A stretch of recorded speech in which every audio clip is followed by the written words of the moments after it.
Hello, and welcome to the Wade Borth Podcast. I'm your host, Wade Borth, and in every episode, my goal is to get you to think differently about how money works and ultimately to empower you to take control of your money and your personal financing system. So today we're going to talk a little bit about my pathway to where I'm at today. I think it's important to understand where people are coming from in order to understand where they're going and why they want to get somewhere.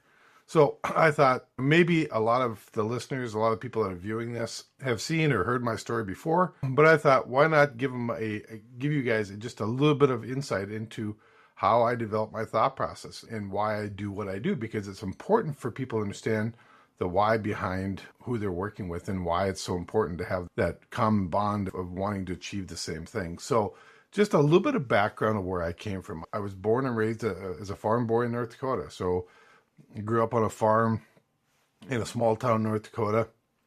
We didn't have a lot. We didn't know we didn't have a lot, but we just, when I look back, it was like, I wouldn't say we were poor, but we didn't have a lot of extras, to put it in a nice way. And then life happened, right? So lost my dad when I was 13. My mom had to sell everything, kept the land and the farm. I gave her the farm, go back, kind of worked in a school to provide clothes and keep my brother and I that were still left at the house. It was the last of 9 children in our house, but there was 2 of us left when my dad passed away. So it wasn't easy. And so it kind of framed how we thought about money and what we talked about around the dinner table, even if we had discussions about money, which that rarely happened. It's interesting is that we could talk about most things, but money was never brought up. It was like this taboo thing. And I look at that, and I think that's pretty common for a lot of people out there, is that we don't have conversations around money. I'm not really sure why. I try to have a conversation about money. Not that money is the most important thing in our lives, but it is one of the things in our lives that we should have a discussion about as a family. Because why do we do what we do? It's to serve our family. It's to serve who we are. It's to allow us to do certain things. So why not have that discussion? So we didn't have that discussion as a family. And I knew my mother struggled. I knew our family struggled, but I wasn't sure to what extent until I got older. Graduated from high school, went to college. One of the first member of my family that went to college and got a degree in mathematics and economics. It was going to, I wanted to be an engineer and actuary, one of the two.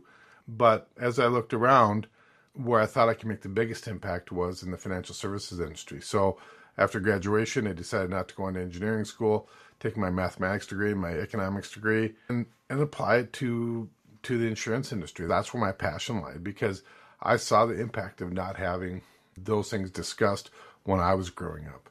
And so I thought I can make a huge impact here. So I've been doing that now for almost 35 years, trying to make an impact in people's lives and making them better for those that I was serving.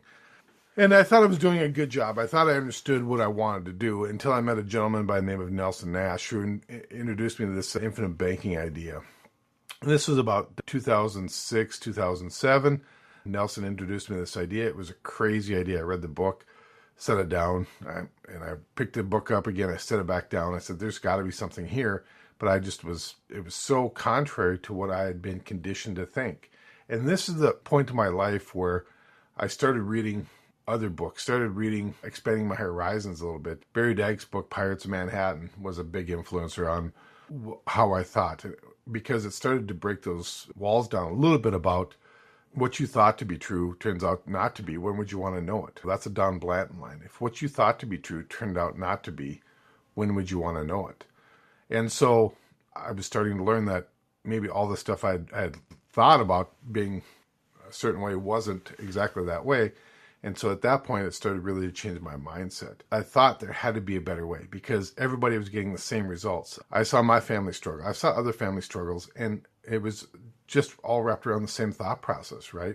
And one of the reasons my family struggled is because the banker had convinced my dad to stop paying premiums on his life insurance because those premiums were expensive. They might have been expensive right up to the time where he died, right? And then they would have been the best dollars ever spent. But it was that thought process around it was expensive. But when I look back, it was probably the most expensive thing that he ever paid for. Right up to the point where he died and he canceled the policy 6 months prior to his death, the banker had convinced him that they were expensive. And so the thought process is really what I'm trying to get people to kind of question. And I don't necessarily want to say change because I don't necessarily want to be that person that is the gatekeeper. Unlike most people in the financial services industry, and this is what I learned, is that they all want to be your gatekeeper. In Nelson's book is becoming your own banker. It's not Wade becoming your banker. It's you becoming your own banker. It's me helping to empower you to take control of that function in your life. It's not me doing it for you because I don't want to be a gatekeeper. Because one, it's hard for me to, as much as I know people and understand people, it's not my money. It's not me doing these certain things. I'm just here to enable you and to empower you to take control of those functions in your life. So that's one of the biggest things. And then what I learned is that in order to be successful, we have to start with the end in mind. And what I mean by that is we need to have a plan. And if we don't have a plan, we drift. And it's hard to get anywhere when you drift. And so what I really started to learn from a good friend of mine, Kim Butler, was some certain principles that we have to have in our life. And so I've adopted these principles. And they're real simple. They're 8 simple principles, but they're really powerful. And so these are principles to prosperity, principles to that freedom that you're looking for. So the first one is we have to think, right? We have to understand that mindset matters. If you think and you convince yourself you're going to be poor or destitute all your life, or you're going to be rich all your life, then you're right. So however you think and however you understand is where you're going to go. So start changing your mind, start changing that thought process. That's the first one. And then question and say, have the people that had the same thought process had any better results or worse results than what I'm currently experiencing, right? So look at the herd mentality, right? There is a thought process around, I'm going to buy term, invest the difference. And my dad, he wasn't part of that movement, but he bought term and he thought that was the best thing. And then he canceled it because he was convinced to think that was an expensive premium to pay. We got terrible results from that. So why would I want to think the same way? So thinking and understanding, questioning. And in Nelson's book, he talks about the arrival syndrome. Fight the arrival syndrome every day. Don't think you know everything. Don't think you really know anything. Be the dumbest person in the room. Surround yourself with very intelligent, motivated people because that's going to just make you better. So think is the first one. C, be able to vision where you want to go. See the big picture. Have the end in mind where you want to accomplish. And maybe you don't even know what that is, but at least entertain the idea of what that might be and think big, right? So see big and think big. So that's the second one to see. Measure. That is measured is typically improved. That's at the end of the day. That's why we measure. Are we better off this year than we were last year? Are we making strides to be in a better position each and every day, each and every year? Have we measured ourselves against where we were last year? Don't measure yourselves against other people because that leads to jealousy. Look at other people in wonderment, but then measure yourself. Say, by understanding what that person is doing, did I make myself better? So measure yourself where you were at yesterday, the previous year, the previous 3 years, 5 years. Again, it's a long-term game that we're playing. Understand that. So that's number 3 is measure. Number 4 is flow. This is rather interesting. When you look at people that have high net worth that are quote unquote wealthy, they understand that their money has to flow. Nelson talks about money is a lot like water.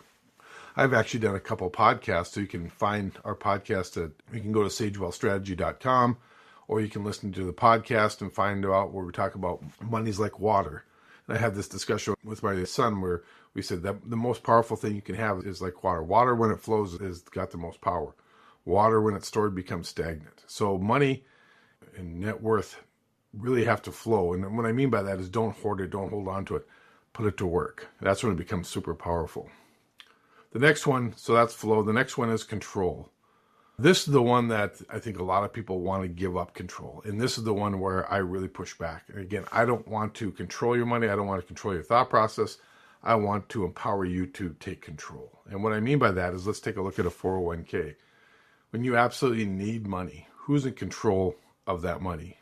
And if you have a business and you want to expand your business and you decide all I need is some money to expand my business, buy out my competition, whatever it is, and I don't have access to the money to make that happen, who's truly in control?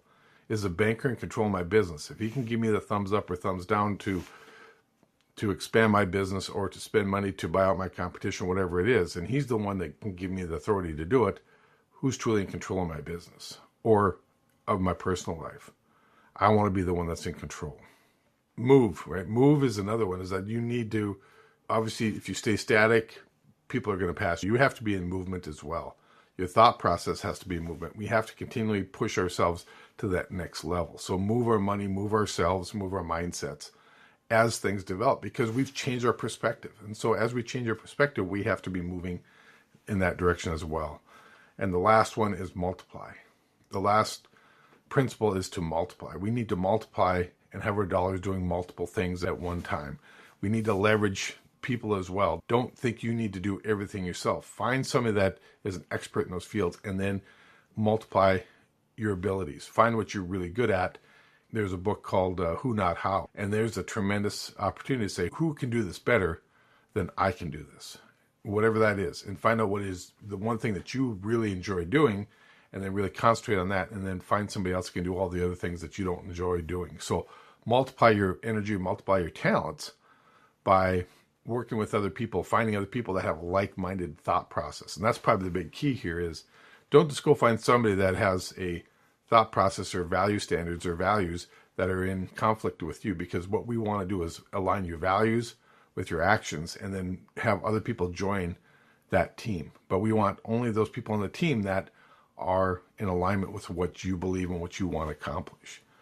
Just because they're talented, if they work against you, doesn't make them any good. It actually works against what you're ultimately trying to accomplish. So these are our principles and our strategies that we work with at Sagewell Strategy. And I would say if you want to learn more about these, if you want to understand these, if you say, I completely understand, I buy in, I want to know more, I want to work with you, Wade, reach out to us. Wade at sagewellstrategy.com is my email. Hop on to Sagewell Strategy, click on the links in order to get access to my calendar, and let's have a conversation around how we can empower you to start going down this pathway as well. Because it's not difficult, it's not hard, it's just something you have to get on, you have to maintain, and you have to do, but it's always so much better when you have a partner, somebody that can enable you to do those things at a much higher level when you don't have to do all the things yourself. Let me be the expertise where I'm really good at, and I'll empower you to do those things that you really want to accomplish. So give us a call, reach out to us. We'd love to have that conversation with you. If you're enjoying this podcast or know anyone else that might be interested, please be sure to hit the subscribe button and please leave a review. This will help this podcast reach and help more people by ranking higher in searches and ultimately help more people get out of financial bondage. And don't be afraid to share this podcast with your friends and family, as we can be easily found on Apple Podcasts and Spotify.